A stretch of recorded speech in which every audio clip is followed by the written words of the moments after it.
Bonjour tout le monde, j'espère que vous allez bien. On se retrouve pour le brief du mardi 15 septembre. Donc désolé, un brief qui sort un petit peu tardivement. J'avais décidé de reprendre les rythmes du matin, mais bon, oui, ce matin je ne pouvais pas tourner le brief, donc on va essayer de le tourner cet après-midi. Alors, comme d'habitude, on va parler du Bitcoin, on va regarder un petit peu sur les options. Je pense que là ça va être très très intéressant. On va parler aussi un petit peu des spreads, on va regarder aussi un petit peu ce qui se passe sur les autres secteurs, que ce soit Asset à risque ou le gold par exemple, comme d'hab. On va parler des altcoins, donc Ethereum, XRP, Litecoin, Monero. Et n'hésitez pas à me dire d'autres altcoins en commentaire pour qu'on puisse checker ça. Et on reprendra bientôt la stratégie chat, ne vous inquiétez pas. Alors pour le Bitcoin, en daily, rappelez-vous, on est maintenant bel et bien dans une dynamique qui est baissière avec une dynamique interne qui est contrôlée par les vendeurs. Donc pour l'instant, nous sommes dans un rebond. La question qu'on se pose, c'est de se dire, rappelez-vous, est-ce que ce mouvement tendanciel est toujours bull? Donc pour l'instant, on n'est pas revenu taguer ce premier arrêt. En soi, il n'y a pas besoin de revenir taguer ce premier arrêt pour le savoir. En tant qu'il ne cède pas, nous sommes bien dans un mouvement tendanciel qui est bullish. Donc pour vous contexter un petit peu la chose, ici, on a eu l'information, clairement, des vendeurs ont essayé de poser un top et d'ailleurs ont posé un top sur ce marché, ok. Ce marché a posé un top. Maintenant, ce qu'on attend de voir des bulls, c'est est-ce que ils vont réussir à poursuivre ce mouvement tendanciel, donc à aller chercher un nouveau sommet, justement en avalant le top que ces vendeurs ont posé. Maintenant, la question, c'est ça. Comment on peut trade ça? Donc là, on va parler setup.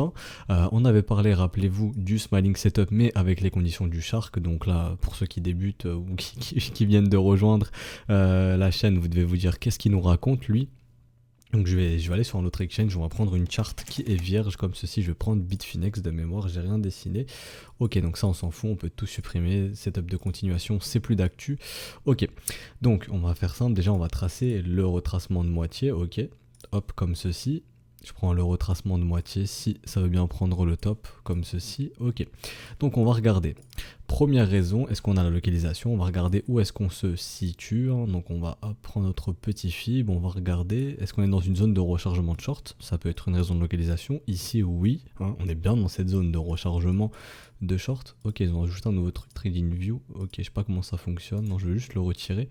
Voilà, donc on est bien dans la zone de rechargement de short. Ok, donc ça c'est la raison de localisation. Ok, deuxièmement, on veut la confirmation momentum. Qu'est-ce que le momentum? Donc ici, personnellement, j'utilise MACD pour avoir un momentum. Et la divergence ici est présente, ok. Elle n'est pas tellement jolie, je préfère les divergences qui dessinent de belles structures, ok, mais elle est bien présente. Bon, c'était pour l'exemple avant sur les contrats futurs, c'est plus joli, j'ai envie de dire, c'est mieux dessiné, mais ici la div est bien présente, ok. On voit un momentum qui perd de sa force avec un cours qui va chercher un nouveau plus haut, donc on a bien la div. Donc on a la première raison, la localisation, deuxièmement la confirmation momentum. Ce qu'on veut maintenant, c'est la structure. Donc la structure, on l'a eu, elle est ici, ok. Ce M a bien été confirmé ici, d'ailleurs on a l'air de vouloir venir faire le wake of check, on ira voir ça après. Donc wake of check, c'est le fait de revenir taguer la neckline, ok. Et ce qu'on se disait, c'était ok, donc on va calculer le risk reward, mais de mémoire c'était pas bon. Au minimum on veut 2 de risk reward pour un retracement de moitié. Ok, donc ici sur Bitfinex c'est bon, mais sur les contrats futurs ce n'était pas bon. Donc là on pourrait même d'ailleurs prendre le short ici, purement smiling setup sur la neckline du M, ok. On a tout ce qu'il faut, localisation, confirmation momentum, structure, et le risk reward c'est ok. On peut optimiser, c'est-à-dire qu'on peut prendre les conditions du smiling setup, mais pour l'exécution la faire en shark setup. Donc qu'est-ce que je raconte maintenant? Le tout, c'est juste de prendre le top, notre top ici, notre bottom ici, et de regarder où se situe la nouvelle zone de rechargement de short cette fois-ci qu'on a créée. Donc non, maintenant c'est comme ceci, c'est vrai. TradingView vient de changer, il va falloir que je m'y habitue. Donc on regarde, la nouvelle zone de rechargement de short est ici. Donc grosso modo entre les 11 009 et les 11 400. Donc si ce top ici est réel, les vendeurs vont chercher à revenir shorter ce marché ici pour ensuite poursuivre cette dynamique baissière pour essayer de pousser pour pousser le Bitcoin plus bas, ok. Donc ce qu'on peut faire par exemple c'est de se dire ok, moi je viens shorter le ratio doré et on recalcule le risk reward.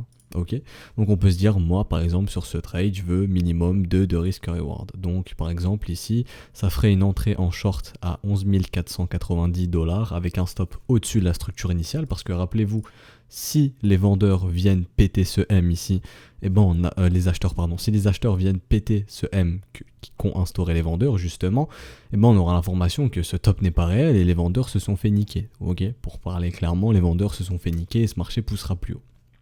A contrario, si ici le cours revient chercher cette zone de rechargement de short, on attendra des vendeurs justement qu'ils repoussent le prix pour poursuivre cette dynamique baissière. Ok, tout simplement.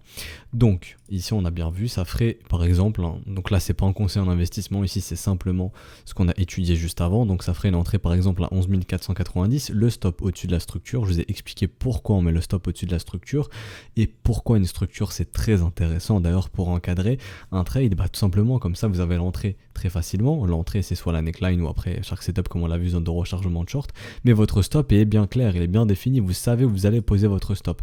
Alors que quand vous essayez par exemple de shorter un marché qui est haussier ou d'acheter un marché qui est baissier, vous achetez par exemple un truc comme ça, vous posez où votre stop? Généralement on se réfère à ce qui s'est passé dans le passé. Celui qui achète ici par exemple, il se dit bon, moi je pose mon stop sous ce précédent W, mais c'est trop facile en fait, c'est trop facile pour le marché d'aller bouffer ce stop, alors que quand la structure est bien présente, et vous savez que des vendeurs ici vont défendre cette zone. Clairement ici il y a des vendeurs qui vont pas se laisser faire, qui vont défendre cette zone, et on l'a vu vraiment, la zone qui a été défendue c'est tous les corps de chandelle ici, 11 007, 11 009 grosso modo. Donc ici vraiment, ici il y a clairement des vendeurs qui refusent de voir le Bitcoin aller plus haut. On peut aussi aller en weekly pour essayer d'optimiser notre entrée dans cette zone de rechargement de short pour ce Shark Setup sous conditions Mining Setup. Si jamais tout ça c'est expliqué dans le Discord, vous allez dans documentation, dans setup pardon, vous allez dans setup, vous cliquez ici, il y a tous les setups d'expliquer, ça sera beaucoup plus clair pour vous si jamais.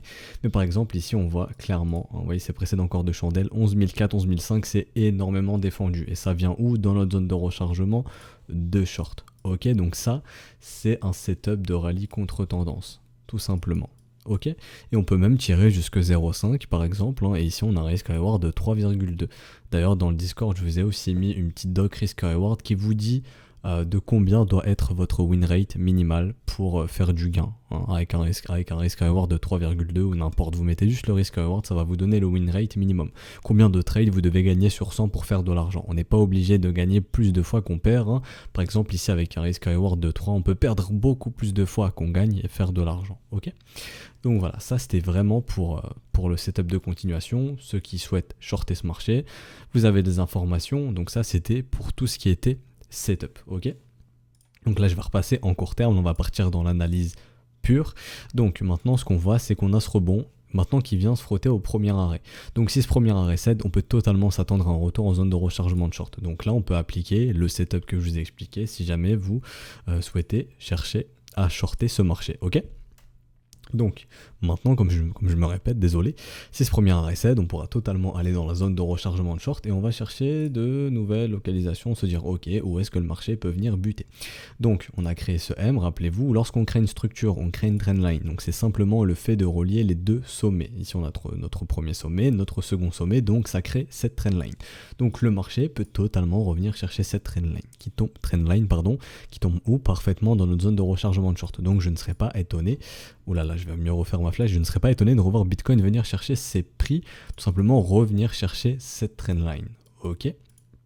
Les trendlines d'ailleurs peuvent vous servir de momentum, ça faut le savoir. Par exemple, une cassure de trendline, ça peut être une confirmation momentum. Idéalement, encore une fois, on attendra la structure de l'autre côté, mais sachez que les trendlines peuvent vous servir de confirmation momentum. Alors maintenant ce qu'on regarde dans la value, c'est qu'ici on a notre gros creux, on en parlait, le marché peut totalement rebondir pour revenir combler ce creux, c'est ce qu'on est en train de faire actuellement. On savait pas si ça allait se passer. Ce qu'on voyait, on voyait aussi un momentum qui divergeait, on se demandait justement est-ce que les bears vont profiter de ce momentum pour poursuivre plus bas, mais comme on le voyait aussi au niveau de l'order flow, donc il y avait trop de gens qui shortaient ce marché, on en parlait aussi. Vraiment dans ces zones, vous voyez, rappelez-vous ici, explosion de l'open value, encore une fois ici, explosion de l'open value, founding négatif, on peut trouver ça partout encore, marché qui baisse, open value qui augmente, founding négatif, donc beaucoup de gens qui shortent en fait, qui ont shorté justement cette zone. Et le marché a l'air de vouloir aller chercher la liquidité justement de ces vendeurs. Si le marché est bien dans une, enfin, le marché est bien dans une dynamique baissière, mais si le marché veut poursuivre plus bas, si tout le monde short ici, comment fait le marché pour être rentable? Le marché ne peut pas faire gagner, tous ces mecs qui ont shorté ici, ok? Donc on a besoin d'aller dégager ces vendeurs, hein, et ensuite on verra si tout le monde short ici aussi. Il est très probable, hein, que ceux qui ont shorté ce marché vont avoir du mal justement à revenir poser du top ici. Donc ce sera très important de voir ce que font les gens à l'approche de cette zone de rechargement de short, si on y va, si les gens sont en train d'acheter ou de shorter. De ce que j'ai vu ce matin, ici ça s'est un petit peu excité. Le funding était positif, avec un open value qui s'est pas mal excité ici, donc en équivalent dollar ça fait grosso modo 50 millions. Donc beaucoup de gens ici ont long tout simplement quoi, le breakout, le breakout de ce range qu'on avait vu depuis pas mal de temps maintenant. Donc beaucoup ont long ici. Ok, donc ce qui a créé de la liquidité potentiellement plus bas, hein. Et si les gens continuent de long sur cette montée, probablement que ce sera pour les piéger. Dans un premier temps, on dégage les vendeurs ici, et ensuite on dégage les acheteurs qui sont rentrés ici pour poursuivre la dynamique baissière. Ça c'est l'idée de marché qu'on peut se faire. Encore une fois, c'est purement de l'order flow. Est-ce que je trade encore une fois en fonction de l'order flow? Non, on l'a vu juste avant. Ici on a un setup qui est clair et net. Setup de short pour ceux qui souhaitent justement shorter le Bitcoin avec un risque géré, hein, savoir où placer son stop, etc. C'est vraiment la base. Donc voilà, pour le Bitcoin, vraiment, j'ai pas grand chose d'autre à dire, à part que ici, ça peut se battre autour de ce premier arrêt. Si ici on a un rejet, on peut se dire on est bien, enfin on n'est pas on est bien, mais ici on est clairement dans un dead cat band, ça va potentiellement aller chercher plus bas si ce premier arrêt cède. Le prochain rendez-vous, c'est probablement la zone de rechargement de short et surtout le contact de cette trendline qui est très probable. Rappelez-vous, on peut totalement casser cette trendline, mais attention, pour avoir confirmation, ce qu'on va voir derrière c'est du W pour se dire ok, let's go, on a bien confirmation de la cassure, on accepte justement le prix derrière cette trendline, hein, on change bien de momentum et let's go, ok. Alors que si on a cassure et que derrière, hop, on fait du M comme ceci, non, c'est pas bon signe, hein. C'est un petit peu ce qu'on a fait, je vais vous montrer ça justement en daily. C'est pour ça, faites très attention avec les cassures de trendline. J'entends souvent cassure de trendline, ça y est, bull market, mais non, c'est pas comme ça que ça marche. Vous tracez votre trendline, par exemple, on prend, pardon, je perds un petit peu ma voix, on prend celle-ci, si le marché veut, si TradingView veut bien prendre le top, comme ceci, on relie nos deux points, on a notre trendline. Vous pouvez voir cassure, mais qu'est-ce que vous voyez derrière? Le marché te fait un M. Donc attention, hein, lorsqu'on voit, c'est pas ce qu'on veut voir. On veut pas voir du M derrière cette trendline. On veut voir du W, ok. Et là on voit du M, donc très probablement qu'on peut revenir longer cette trendline, voire repasser dessous. Mais une cassure de trendline, c'est pas suffisant. Ce qu'on va voir, c'est la structure derrière, ok. Donc faites très attention. Donc voilà, ça c'était juste pour l'analyse sur Bitcoin. J'ai pas grand chose d'autre à dire. Maintenant j'ai envie de parler un petit peu des options. Alors sur les options, on a clairement identifié ce niveau des 11 000 $ va être très important. Pour moi ici il y a clairement des mecs qui vont défendre les 11 000 $, qui vont refuser à ce que Bitcoin puisse aller au-dessus des 11 000. Pour eux ça va être un niveau très charnière. Pourquoi? Parce qu'ici on a beaucoup de mecs qui ont acheté des puts à 11 000 $ et rappelez-vous, eux ils veulent voir un Bitcoin inférieur ou égal à 11 000. Donc du côté option, il y a clairement un niveau à surveiller, c'est les 11 000. Tout comme il y a vraiment beaucoup de mecs ici qui veulent voir un Bitcoin à 12 000 $, hein, et eux, c'est simple, leur objectif c'est de voir un Bitcoin égal ou supérieur à 12 000. Donc pour moi, 11 000, 12 000, ça va vraiment être un gros combat, je pense, parce qu'il y a tellement de mecs qui veulent voir le Bitcoin au-dessus de 12 000 et tellement d'autres mecs justement qui veulent voir le Bitcoin sous 11 000 que ça va être un petit peu notre grosse zone de combat. Que pourrait faire le marché? Rappelez-vous, le marché peut totalement venir se garer ici pour l'expiration du 25 septembre. Tous ces mecs sont rects et tous ces mecs sont rects. Donc tous ceux qui auront vendu ces calls et ces puts garderont les primes et ce seront eux les gagnants. C'est pour ça que j'ai appelé un petit peu la recte zone ici, hein, parce que si le marché se gare ici, ça peut être très rentable pour ceux qui ont vendu ces puts et ces calls. Donc on surveillera la recte zone, on surveillera les 12 000 et les 11 000. Mais il y a de gros intérêts sur le niveau des 11 000 et des 12 000, hein, et ces mecs-là vont pas se laisser faire aussi facilement pour cette expiration du 25 septembre. Donc vraiment ici c'est un niveau clé à surveiller, ok.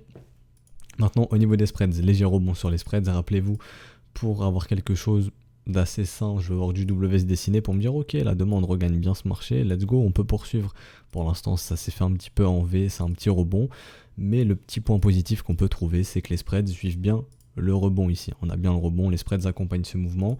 Pour l'instant, d'un point de vue purement spreads, on peut pas se dire ah, ce mouvement est fini. Par exemple, si on avait vu des spreads dégueuler comme ceci avec un Bitcoin qui continue de monter, on se dirait ok, là la demande ne suit pas et ça pue le dead cat bounce, le bull trap, ok, le faux rebond. Pour l'instant, du côté des spreads, c'est pas le cas. Donc si on veut poursuivre plus loin dans la zone de rechargement de short, on peut totalement le faire. Donc ça c'était juste pour les spreads. Ethereum, clairement des spreads assez fébriles et ça se retranscrit d'ailleurs sur le prix en Bitcoin. Ethereum est plus faible que Bitcoin sur du court terme pour l'instant, on va aller voir ça après. Et Litecoin, on tente de redessiner du W, mais encore une fois, voilà, j'aimerais bien voir une belle structure qui me permet justement d'inverser, qui me permettrait de voir qu'on inverse tous ces M. Voilà. Donc du côté du S&P, rebond sur S&P, rebond sur Bitcoin. Ce qui est assez drôle, c'est qu'on semble faire la même courbe ici. Alors est-ce qu'on a un Bitcoin qui est plus corrélé au gold ou au S&P? Bon bah là ça rebondit partout, donc peut-être chute du dollar, je vais aller voir ça très rapidement. Hop, ok, légère chute du dollar. Bon, si le dollar chute, ça peut être bénéfique aux autres secteurs dont Bitcoin. Maintenant ce qu'on peut voir c'est de se dire ok, est-ce qu'on a un top sur le S&P? Pour l'instant non, on n'a pas de top qui est dessiné sur S&P, hein, donc si Bitcoin est toujours corrélé au S&P, pour l'instant pas de top du côté du S&P. Par contre comme on l'avait vu, attention, une dynamique interne qui devient très inquiétante, une dynamique interne qui indique aux bulls de penser à se calmer. Donc là ce qu'on va surveiller tout simplement c'est de voir si S&P va pas justement nous instaurer un M-top ici, hein, qui nous indiquera que ce marché justement est prêt à retracer plus bas dans un premier temps, très probablement le premier arrêt, voire même ça serait pas aberrant. Non, je veux pas faire ça vraiment, ils sont chiants d'avoir ajouté cette option, je sais pas ce que c'est, mais faudrait pas être étonné par exemple d'avoir un S&P qui retrace un petit peu plus dans la zone de rechargement. Mais ce qu'il faudrait voir tout simplement, c'est de voir un top s'instaurer ici. Donc on surveillera, je me suis encore trompé, on surveillera cette zone de rechargement de short sur S&P. Si on voit S&P qui commence à faiblir ici, faudra faire très attention parce qu'on pourrait justement instaurer ce M ici qui là inverserait la dynamique sur du daily, donc on s'attendra quand même à un retracement de ce mouvement. Premier arrêt dans un premier temps, si ça tient en premier arrêt, pas de souci, on ira probablement visiter plus haut. Si ce premier arrêt cède, on pourra totalement aller faire un tour dans la zone de rechargement. Mais là la dynamique interne semble indiquer sur le S&P, bulls, faites attention, les bears sont en train de se montrer sur la dynamique interne, on attend qu'ils se montrent sur la dynamique et qu'ils instaurent ce potentiel M. Si les bulls en ont rien à foutre et qu'ils vont chercher un nouveau sommet, ils peuvent totalement le faire bien entendu, et on verra comment Bitcoin réagit face à par exemple une dynamique baissière sur du daily, sur le S&P, si Bitcoin suit les flux du S&P ou non. On va checker aussi un petit peu le gold, hein. On va en profiter et de se dire ok, est-ce que c'est corrélé au gold ou non. Donc là on a l'air de faire un setup de continuation, je vais supprimer tout ça, je vais regarder un petit peu jusqu'où on s'est arrêté. Hop, donc là on va parler un petit peu du setup de continuation. Ok, on est bienvenu tagué 0.33, nickel, hein, le décompte de nos creux peut commencer. D'ailleurs nos 3 creux ont l'air de bien se mettre en place, donc le gold a l'air de préparer un petit mouvement de continuation. On va regarder ça très rapidement, je vais essayer d'ajuster ça au mieux. Hop, donc on a notre premier creux ici, hein, notre second creux, troisième creux ici, et maintenant on peut se dire ok, j'achète quelle structure, celle-ci ou celle-ci. Ça c'est au choix, ça dépend du trader tout simplement, mais un setup de continuation peut se mettre en place sur le gold, hein, tout comme on l'avait fait ici mouvement, non je voulais pas faire ça, ici mouvement de hausse, consolidation, setup de continuation, hein, ici résolution, W, les W prennent vie, let's go, on peut totalement faire la même chose maintenant, ici, hop je vais retirer le magnète, donc ici le pump, consolidation, mouvement de continuation, voire même comme ceci, comme nous on l'a tracé, ça pourrait nous ramener sur les 2005, 2500 $. Pour moi c'est un prix qui est totalement pas aberrant pour le gold, hein, j'ai déjà parlé, j'ai déjà dit pourquoi. Bon je vais expliquer un petit peu, mais on l'a vu, le gold est prêt à reprendre de la réelle valeur, donc si on a un dollar qui perd de la valeur et qu'un gold qui est prêt à reprendre de la vraie valeur, et ben on peut voir un gold qui peut prendre beaucoup de valeur contre le dollar. Donc je serais pas étonné d'avoir un gold à 2005, même 3000, 4000, 5000 $, qui sait, parce qu'à long terme, on en a parlé, hein. Mais le gold est bien de nouveau dans une dynamique haussière, dans une tendance haussière, dans un marché contrôlé par les bulls depuis que tous ces W ont pris vie, hein. Maintenant c'est bien les bulls qui contrôlent le gold. Donc voilà, pourquoi je ne serais pas étonné d'avoir un gold qui peut aller chercher, je sais pas, 2005, 3000, 4000, même 5000 $, j'en sais rien, hein. C'est le marché qui décidera. Mais comme on l'avait vu, d'ailleurs je vais vous remontrer, vous savez quoi, très rapidement, comme ceci, hop. Non, je voulais pas faire ça. Hop, donc... Non, pourquoi il met des indicateurs? Oh là là. Donc GC1, si j'y arrive, bien entendu, hein. Hop, comme ceci. Et hop, on va diviser ça hop, et on va regarder la vraie valeur. Et comme on l'avait vu, le gold est prêt à reprendre de la vraie valeur. Donc la réelle valeur du gold, hein, bon, on a le passé aussi, mais le top qu'on a connu à 1900$, hein, si on prend la réelle valeur, il est ici. Donc il y a encore de la marge. On l'avait vu en simple retracement de moitié, ça se trouve ici sur la réelle valeur. Et là, on a un gold qui est prêt à reprendre de la réelle valeur. Hein. Donc on peut totalement, comme je le dis, s'attendre à un gold qui peut exploser 3000, 4000, 5000$ parce que le dollar n'avait pas la valeur qu'il a aujourd'hui, qu'il avait dans le passé tout simplement, ok. Donc voilà, mais ça c'était un petit peu pour extrapoler, on s'en fout un petit peu. Et tout ça d'ailleurs pour se demander si Bitcoin est corrélé au risk-off, dont au gold. Si on a un gold qui explose, est-ce que Bitcoin va exploser aussi? Donc c'est assez marrant de voir qu'on a un gold qui a l'air de vouloir partir sur des mouvements de continuation et un S&P qui peut peut-être poser un top dans les prochains jours et on verra justement Bitcoin suit quel asset, s'il suit plus le S&P qui peut instaurer un top dans les prochains jours ou s'il suit le gold qui lui peut justement instaurer un mouvement de continuation et aller chercher plus haut. Donc ce sera assez intéressant de voir ça à l'avenir et j'espère que je parle pas trop. Voilà, 20 minutes c'est nickel, on va finir avec les altcoins. Donc Ethereum, donc comme on l'a vu, Ethereum un petit peu plus faiblard que Bitcoin. Hein.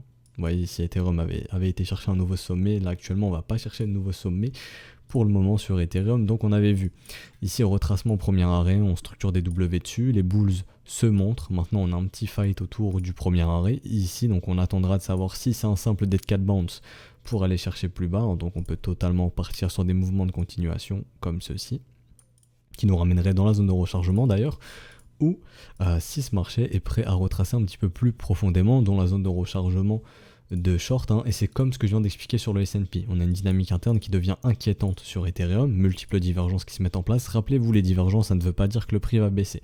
Ici, ça veut dire que ce mouvement, en tout cas le momentum, perd de sa force sur ce mouvement. Donc attention, les vendeurs se remontrent sur le momentum, sur ce mouvement. Ils ont le contrôle de la dynamique interne, on verra s'ils arrivent à reprendre le contrôle de la dynamique. C'est pour ça qu'on parlait de prendre la possibilité de se hedge, hein, si on a un retour dans cette zone de rechargement de short. Pourquoi? Pour se protéger d'un éventuel sommet de marché, ok, d'un potentiel M qui justement pourrait instaurer un sommet de marché, donc potentiellement entrer en hedge ici. Si le marché va chercher un nouveau sommet, on a l'information qu'on est toujours dans une dynamique haussière, il n'y a pas de soucis, ce marché est toujours bien haussier, on peut aller chercher plus haut, donc on clôture le hedge. Par contre, si ici on voit le marché se retourner, on est en hedge, hein, donc notre short couvre ce qu'on a en portefeuille, donc on ne perd rien. C'est une façon de sécuriser le portefeuille, hein, si jamais on souhaite sécuriser le portefeuille. C'est pour ça qu'on parle d'un potentiel hedge dans cette zone de rechargement de short. Voilà, c'est tout ce que je voulais dire sur Ethereum. Sur XRP, alors XRP, on a le wake of check de ce W. Ici, à voir si ça va relancer derrière. On est en train de travailler le premier arrêt d'ailleurs. Si on repasse sous la neckline et qu'on pète bien le premier arrêt, on peut totalement s'attendre à un retour en zone de rechargement. Comme j'expliquais juste avant, Shark Setup, ici on peut totalement acheter la zone de rechargement et par exemple calculer un risk reward de 2 pour 1. Par exemple, je sais pas, j'achète le sweet spot ici, je place mon stop sous le creux initial, hein, juste ici, et je calcule par exemple 2 de risk reward, 3, 4, 5, ou même un retracement de moitié ici. Ça dépend de ce que vous comptez faire, ou totalement par exemple déclencher de la stratégie chat dans cette zone de rechargement suite à ce W, ok. Donc voilà, ça c'est un petit peu les différentes idées de trade qu'on peut envisager. Maintenant, Litecoin. Alors Litecoin, ce que je vois clairement pour moi maintenant, c'est une zone de combat, ici, hein, pour moi elle est claire et nette, c'est ici. Donc si les bulls pètent ici, ils ont gagné et on pourra d'ailleurs s'attendre à un petit retracement plus haut, mais c'est comme ce que j'expliquais sur Bitcoin, hein. D'ailleurs c'est un petit peu plus moche sur Litecoin parce que pour moi ici le premier arrêt, clairement on l'a pété. Et ce qui est intéressant, c'est qu'on pourrait avoir la même chose sur, comme on l'a vu sur Bitcoin, c'est-à-dire avoir un retour dans cette zone de rechargement de short, et donc là on pourrait par exemple shorter Litecoin, hein, sous forme de Shark Setup. Donc ici entre les 64$ et les 59$, parce que ici clairement les vendeurs ont posé un sommet sur ce marché, ok. À voir si ce sommet va tenir, hein, mais il y a clairement des vendeurs qui ont posé un sommet ici.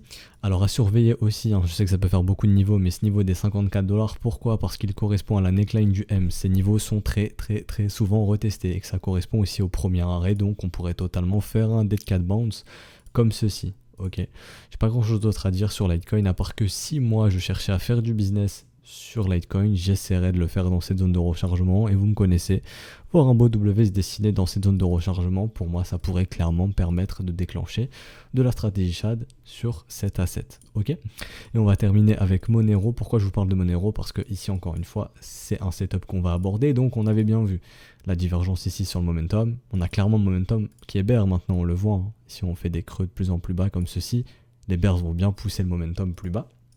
C'est pour ça que je parle d'un momentum qui est bear, et surtout depuis ce M divergent ici on a eu l'information qu'il se passait quelque chose dans la dynamique interne, hein, un momentum qui perd de sa force sur le mouvement, et on avait parlé aussi d'ailleurs du potentiel shark setup, hein, de se dire ok on a la structure et on peut venir shorter cette zone de rechargement de short pour avoir un meilleur risk reward. Par exemple, comme je l'ai fait juste avant sur Bitcoin, shorter le ratio doré, le stop au-dessus de la structure initiale de ce M ici, et targeter par exemple un 2 de risk reward ici, ou même un retracement de moitié. Donc là si je change, je fais comme ceci, ça va vite, hop, voilà, donc c'était quasiment ça. Retracement de moitié qui offrirait d'ailleurs 2,28 de risk reward. Donc là c'est un setup de short, c'est pour ça que je vous parle de Monero, donc on pourrait attendre d'avoir le retour en zone de rechargement de short, ok. Par contre, attention, ça, si le setup se présente à vous, ça on s'en fout. Là je parle pour ceux qui peuvent être réticents vis-à-vis de ce setup, hein. Vigilance, parce que le premier arrêt pour l'instant ne casse pas, hein. Ce premier arrêt n'a pas cédé, donc ici c'est comme je vous expliquais sur Bitcoin, hein, et là on a le cas concret. Ici les bulls maintiennent bien en vie le premier arrêt pour le moment, donc pour les bulls on est toujours dans un mouvement tendanciel qui est haussier, et on a l'information que les vendeurs ont posé un top ici. Donc les bulls vont essayer de bouffer les vendeurs qui ont posé un top ici pour poursuivre plus haut, et les vendeurs d'ailleurs vont eux essayer de défendre cette zone. Et où est-ce qu'ils peuvent le faire? Et ben dans la zone de rechargement de short, pour, comme son nom l'indique, recharger en short, pour essayer de poursuivre cette dynamique baissière, pour essayer d'aller chercher plus bas et donc de péter ce premier arrêt. Donc voilà, on a vu un petit peu tous les concepts possibles, enfin le concept du premier arrêt, donc marché en tendance, marché en range, on a vu les setups, que ce soit zone de rechargement de short, donc smiling setup, shark setup, on a même vu le setup de continuation juste avant sur le gold, donc là il y a vraiment beaucoup de contenu je pense dans ce brief, et d'ailleurs on va s'arrêter ici pour aujourd'hui parce que j'ai fini le brief tout simplement. Je le répète, si vous avez des petites altcoins que vous voulez voir dans le brief, parce que moi je vous cache pas que cet été j'étais très peu là, donc j'ai pas du tout suivi ce qui s'est passé sur le marché, et donc voilà, si vous avez des idées d'altcoins que je peux analyser, n'hésitez pas à me le dire en commentaire, j'essaierai de le faire, on verra ça ensemble demain. Je vous souhaite une excellente journée, hein. Il fait assez chaud, donc voilà, personnellement ce matin j'étais en déménagement, donc voilà, je vous raconte un petit peu, mais j'étais en déménagement, c'est pour ça que voilà, ce matin assez compliqué pour moi de tourner le brief cet après-midi. Désolé dans ma voix, je suis un petit peu fatigué, etc. à cause de la chaleur, je vais pas le cacher, donc voilà, désolé si le brief n'est pas aussi bon, aussi fluide qu'il pourrait l'être. Je tenais à m'excuser, hein, pour ceux qui sont restés jusqu'à la fin, je perds un petit peu mes mots, mais voilà, je vous le dis. Mais bon, je vous souhaite une excellente journée, je le répète, n'hésitez pas à nous rejoindre sur Discord, le lien est en description dans les commentaires, et à laisser un petit pouce bleu et à vous abonner si ce n'est pas déjà fait, ok? Donc voilà, je vous souhaite une excellente journée, on se retrouve demain, allez ciao tout le monde.